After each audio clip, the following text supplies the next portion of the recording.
Hello friends, welcome to my channel mobile repair trick. आज की इस वीडियो में हम मोबाइल हार्डवेयर ट्रेनिंग का लेसन 64 बना रहे हैं, जिसमें हम how to identify IC zone mobile motherboard की सीरीज़ का पार्ट 8 बना रहे हैं। और इसके अंदर हम बात करने वाले हैं OVP आईसी क्या है और ये कैसे काम करती है, जिसे हम ओवर वोल्टेज प्रोटेक्शन सर्किट के नाम से भी जानते हैं। सब्सक्राइब कीजिए हमारे YouTube चैनल को और बेल आइकन को प्रेस कीजिए हमारे लेटेस्ट वीडियो के नोटिफिकेशन के लिए। देखिए फ्रेंड्स, हमारे मोबाइल हार्डवेयर ट्रेनिंग के लेसन्स में जो एक सीरीज़ चल रही है how to identify IC zone mobile motherboard, उसमें हम पहले बहुत से आईसीज़ के बारे में जान चुके हैं, जैसे CPU, power IC, memory IC, network IC, baseband IC, wifi Bluetooth IC, light IC, और अब हम इसमें समझने वाले हैं OVP आईसी। अभी जैसे आप देख सकते हैं यहाँ पर ringer audio IC, charging IC, graphic IC, DC to DC IC, ये कुछ आईसीज हमने अभी इन्हें होल्ड पर रखा है। उससे पहले हम OVP सर्किट को समझ लेते हैं, उसके बाद में हम इन आईसीज को भी कवर करने वाले हैं। तो सबसे पहले हम इस वीडियो में, जैसा कि OVP के ऊपर है, तो OVP के ऊपर हम बात करते हैं। देखिए, OVP का मतलब होता है ओवर वोल्टेज प्रोटेक्शन। सीधी सी बात है कि नाम से ही हमें पता चलता है कि एक प्रोटेक्शन देने वाली आईसी होती है। अभी क्यों होती है इसे समझ लेते हैं। देखिए, यहाँ पर हमने आपको एक आईसी का जो लेआउट दिखाया, जिसमें उसकी बॉल्स आप देख सकते हैं। इसमें कुछ पॉइंट्स यहाँ पर हैं, इन और आउट। ये एक तरह से हमारा फ्यूज़ जैसा, जैसे घर में हमारे जो हम AC करंट की जो वायरिंग होती है, तो जब भी मीटर से हमें सप्लाई मिलती है तो वहाँ पर एक फ्यूज़ लगा होता है। जैसे कभी कुछ लोड वगैरह पड़ता है तो घर की वायरिंग या कोई इलेक्ट्रॉनिक्स के हमारे प्रोडक्ट्स नहीं जलें, उसके लिए फ्यूज़ होता है। जैसे लोड पड़ता है तो वो फ्यूज़ जल जाता है और वहीं पर जो इलेक्ट्रिसिटी होती है वो स्टॉप हो जाती है, जिसके बाद में हम फिर इलेक्ट्रिशियन को बुला के उसे देखते हैं कि किस वजह से हमारा फ्यूज़ उड़ा, और उसकी वजह से, एक फ्यूज़ के उड़ने की वजह से हमारा बाकी जो घर में लगे हुए इक्विपमेंट्स होते हैं इलेक्ट्रॉनिक्स के, वो बच जाते हैं। तो सेम यही काम हमारा फ़ोन के अंदर OVP आईसी करती है। लेकिन ये ज़्यादातर आपको लेटेस्ट फ़ोन के अंदर ही देखने को मिलेगी, पुराने फ़ोन के अंदर देखने को नहीं मिलेगी। और ज़्यादातर ये आपको उन फ़ोन में देखने को मिलेगी जिनमें OTG का ऑप्शन होता है। OTG मतलब जिसे हम USB, जो हमारा चार्जिंग सॉकेट होता है, जिसके अंदर हम कोई भी पेन ड्राइव या फिर कुछ OTG कनेक्टर के थ्रू हम कोई भी डिवाइस कनेक्ट करते हैं, ये आपको उस हर फ़ोन में देखने को मिलेगा जिसमें OTG का ऑप्शन होता है।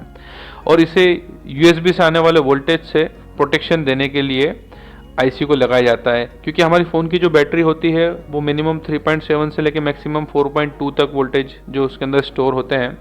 लेकिन जो हमारा चार्जर होता है उसमें 5 वोल्ट टू 7 वोल्ट होता है। इस वजह से जो हमारा USB सॉकेट होता है, तो उसे इस आईसी के थ्रू प्रोटेक्शन दिया जाता है, ताकि हमारा इंटरनली सर्किट जो होता है वो कहीं से भी इस हाई वोल्टेज की वजह से डैमेज ना हो।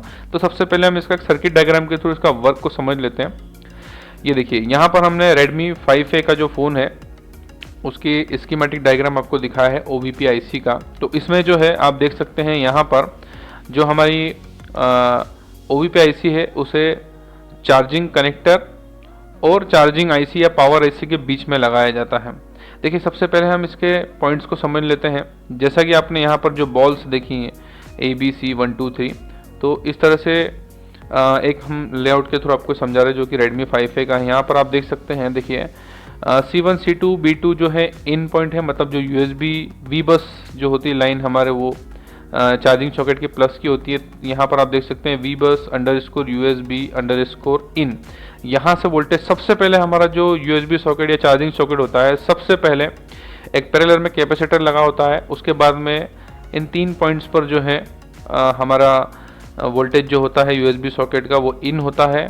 और यहाँ पर जो 3 बॉल्स होती हैं A1 A2 B1 के थ्रू आउट होता है। और आप देख सकते हैं बीच में एक रेजिस्टेंस लगा हुआ है, और ये 0 ohms का है। ये रेजिस्टेंस कम फ्यूज़ होता है, मतलब कि थोड़ा सा भी अगर इसके ऊपर लोड आता है USB के चार्जिंग सॉकेट के वोल्टेजेस से, तो ये रेजिस्टेंस जो है ये ओपन हो जाता है। जनरली इस आईसी के अंदर इन और आउट जो होते हैं इस रेजिस्टेंस के थ्रू आपस में कनेक्टेड होते हैं। लेकिन जैसे ही लोड पड़ता है तो ये जो रेजिस्टेंस होता है ये बर्न हो जाता है, ओपन हो जाता है, जिससे सप्लाई जो है आगे जाने से रुक जाती है। और जितना भी जो सर्किट होता है, क्योंकि इसके बाद में फिर charging IC, DC to DC IC या पावर आईसी इसके आगे कनेक्टेड होती है, उसे भी हम अभी ब्लॉक डायग्राम से समझने वाले हैं। तो इसका काम बेसिकली जैसे हमारे घर में फ्यूज़ का होता है, वैसे ही हमारे USB सॉकेट से आने वाले वोल्टेजेस को और या फिर जो फ्लक्चुएट वोल्टेज होते हैं, जैसे कभी कभार अगर हम ऑर्डिनरी चार्जर या यूएसबी चार्जर यूज़ करते हैं, या फिर कभी हम किसी ऐसे कंप्यूटर से फ़ोन को कनेक्ट करते हैं जिसके अंदर प्रॉपरली अर्थिंग नहीं दिया होता, जिस वजह से जैसे हम यूएसबी केबल कनेक्ट करते हैं तो कभी हमें थोड़ा सा करंट लगता है। तो इस तरह के जो ओवर वोल्टेज आते हैं उससे प्रोटेक्ट करने के लिए इस तरह का सर्किट लगा होता है। इसलिए मैंने कहा आपको कि ज़्यादातर आपको ये उस फ़ोन में देखने को ज़रूर मिलेगा जिसके अंदर OTG का ऑप्शन होता है, जिसके थ्रू हम OTG कनेक्टर लगा के किसी भी USB जैसे माउस, कीबोर्ड या किसी भी USB डिवाइस को हमारे फ़ोन के थ्रू कनेक्ट करते हैं, तो वहाँ पर ज़्यादा वोल्टेज होता है। आपने देखा होगा जब भी हम किसी कार्ड रीडर या पेन ड्राइव को अगर OTG से कनेक्ट करते हैं, वहाँ पर एक LED लाइट जलती है, तो उसके लिए रिटर्न करंट भी यहाँ से ही जाता है, इन और आउट होता है। इस वजह से यहाँ पर जो है OVP IC का यूज़ किया जाता है। देखिए यहाँ पर एक नॉर्मल उसका जो आप एक यहाँ पर जो ग्राफिक देख रहे हैं, इसे इस तरह से लगाया जाता है। देखिए जैसे ये USB जो हमारा सप्लाई आती है चार्जिंग के थ्रू, तो यहाँ से देखिए इस तरह से इन होता है, यहाँ से आउट होता है, और इसके अंदर कुछ कंट्रोलिंग भी होते हैं, जैसे कि आप यहाँ पर देख सकते हैं। तो जो हमारा वोल्टेज आउट होता है उसमें देखिए यहाँ पर पावर IC की भी कंट्रोलिंग होती है। बेसिकली हमने जो आपको ये डायग्राम दिखाया है यही वर्क होता है, एज अ फ्यूज़ वो वर्क करता है।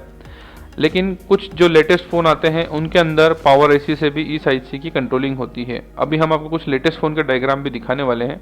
यहाँ पर हमने देखिए जैसे कि आपको जो एक डायग्राम दिखाया है, इसमें आप देख सकते हैं जो वोल्टेज इनपुट होते हैं, एक कैपेसिटर से पैरेलल लाइन अंदर आता है। यहाँ पर आप देख सकते हैं फिर जब वोल्टेज आउट होता है तो चार्जिंग IC या फिर किसी किसी फ़ोन में जो BQ IC, DC to DC जो ICs होती हैं उन पर जाती हैं। उसके बाद में बैटरी तक वोल्टेजेस जाते हैं और बीच में PM IC तक इसका सप्लाई दिया जाता है, क्योंकि जब इनपुट होता है तो और भी बहुत सारे काम होते हैं, उन्हें एक एक करके या तो पावर IC या फिर जैसे आप देख सकते हैं यहाँ पे एप्लीकेशन प्रोसेसर, मतलब जो हमारा प्रोसेसर होता है उसके थ्रू भी इसे कंट्रोल किया जाता है। कुछ जो बेसिक फ़ोन होते हैं उसमें ऑप्शंस कम भी होते हैं और किसी में ज़्यादा भी होते हैं, वो भी हम अभी आगे समझेंगे। देखिए ये इसका जो IC होती है OVP IC, over voltage protection IC, उसका फंक्शन का ब्लॉक डायग्राम है। मतलब उसकी उस IC के अंदर इस तरह से सर्किट होता है, और जब भी कभी ये IC ख़राब हो जाती है तो हम इसे डायरेक्ट भी कर सकते हैं, लेकिन डायरेक्ट इसे करना नहीं चाहिए, क्योंकि ये IC एक फ्यूज़ का काम करती है कि जब भी ओवर वोल्टेज आते हैं, ज़्यादा वोल्टेज आते हैं, तो ये हमारे बाकी सर्किट को डैमेज होने से या जलने से बचाने के लिए लगाई जाती है। आप देख सकते हैं इसके अंदर जो इन और आउट लाइन होती है, नीचे आप देख सकते हैं इसमें जैसे कंट्रोलिंग के लिए जो सब लाइन आती है। इस IC के अंदर इसका खुद का भी सर्किट होता है जो वोल्टेज को समझता है कि कौन से वोल्टेज जो है, मतलब ज़्यादा वोल्टेज आ रहे हैं जो सर्किट को नुकसान पहुंचाते हैं, तो उस वजह से यहाँ पर उस वोल्टेज को रोक दिया जाता है। ये देखिए इस तरह से हमारी जो IC होती हैं, इनकी बॉल्स होती हैं, इन्हें डायरेक्ट किस तरह से करते हैं वो भी समझ लेते हैं। देखिए ये जो आप डायग्राम देख रहे हैं इसके अंदर हमारे ये दोनों आउट के हैं और ये इन के हैं, मतलब ये तीनों पॉइंट आपस में कनेक्टेड हैं आउट के, और ये तीनों जो इन पॉइंट है ये आपस में कनेक्टेड हैं। तो इन तीनों पॉइंट में से आप इन बाकी 3 पॉइंटों में से किसी भी 2 पॉइंट को आपस में कनेक्ट कर देते हैं तो ये IC का काम खत्म हो जाता है और वो सप्लाई डायरेक्ट हो जाती है। लेकिन उस समय तो आपका काम हो जाएगा, आपका OTG या चार्जिंग जो है वो वर्क करने लगेगा। लेकिन कभी ऐसा होता है कि आपने इसे डायरेक्ट किया हुआ है और उसके अंदर ज़्यादा वोल्टेज आते हैं, तो आपकी फिर चार्जिंग IC या पावर IC या फ़ोन का जो PCB है वो शॉर्ट हो सकता है। इस वजह से कभी भी इस IC को डायरेक्ट ना करें, हो सके तो आप इस IC को रिप्लेस कर दीजिए, या फिर इसकी जगह आप 0 ohms का एक रेजिस्टेंस लगा सकते हैं, या फिर अगर फ्यूज़ भी जो होते हैं उसे फ्यूज़ को भी आप यूज़ कर सकते हैं। यहाँ पर इन दोनों, मतलब ये जो 3 पॉइंट और ये 3 पॉइंट है, इनके बीच में कहीं भी आप रेजिस्टेंस को यूज़ कर सकते हैं।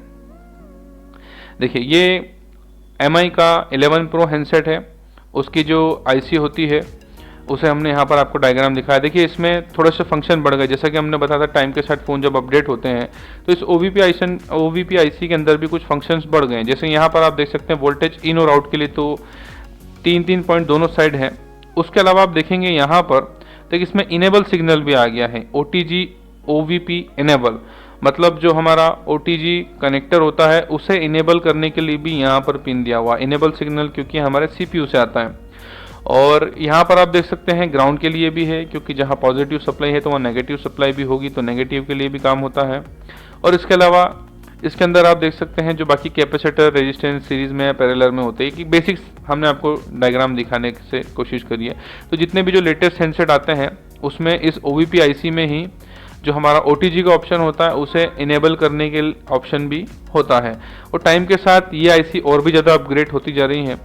किसी किसी फ़ोन के अंदर जैसे BQ IC होती है जो कि हमारी DC टू DC IC होती है, उस तरह से OVP IC के अंदर भी फंक्शंस बढ़ गए हैं।